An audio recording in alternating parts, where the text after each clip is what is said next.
ఇగో foreigners గుద్ద ఎలాగుంటుందని అడిగారు మనోళ్ళు. ఇదిగో ఇది ఫారినర్స్ గుద్ద చూడండి. ఇది పియ్యి అనుకోండి, వాళ్ళ గుద్దని ఇలా తురుస్తారు. పోయిందా? ఉంది. ఇదిగో పోయిందా? ఉంది. ఇంకెన్ని టిష్యూ పేపర్లతో తుడిచినా ఇదిగో పోయిందా? ఉంది. అలా వస్తూనే ఉంటుంది. ఈ అమ్మ నీళ్ళు మిగిలితేనే అందరూ తుడుచుకుంటారు. ఇదిగో పోయిందా? ఉంది. పోయిందా? ఉంది.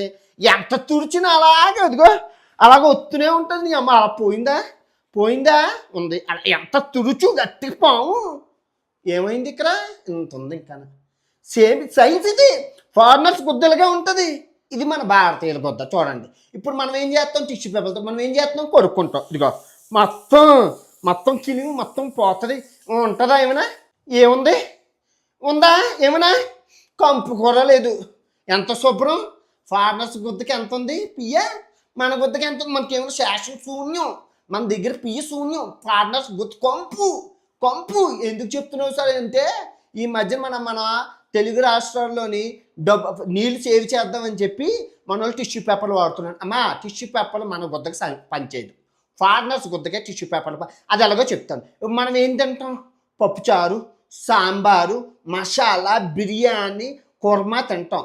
కాజు కత్రీలు గట్టన. సో మనది పియ్య కొంచెం మెత్తగా వెళ్ళేటప్పుడు ఇదంతా అంటికిపోద్ది.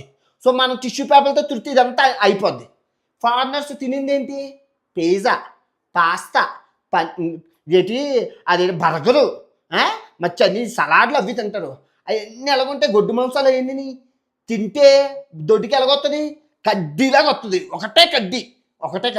సో ఇక్కడ అంటుకోదు. టిష్యూ పేపర్ ఇలా తుడితే అలా పోతుంది. వాళ్ళకి అలా ఉంటుంది కంపు ఉంటుంది. కానీ టిష్యూ పేపర్లో మనకు పనిచేయదు. ఫైల్స్ అన్నీ డాక్టర్ని అడగండి కావస్తాయి. మనం టిష్యూ పేపర్లు వాడకండి, దయచేసి వాడకండి. మీ గుద్దలు బాగుపడాలి అంటే నా మాట వినండి. టిష్యూ పేపర్లు కొంచెం రూపాయలు 10 రూపాయలు నీళ్ళు ఎక్కడైనా తెచ్చుకుని గుద్ద కొనుక్కోండి. టిష్యూ పేపర్ వాడకండి. ఇది ఇలాంటివన్నీ నేనే చెప్పను. సైన్స్ ఇలాంటివన్నీ సిగ్గు విడిచి చెప్పేది నేనే. ఎవరు చెప్పరు మీకు. నచ్చిందా వీడియో? మీకు ఏం నచ్చిందో కింద కామెంట్ చేయండి.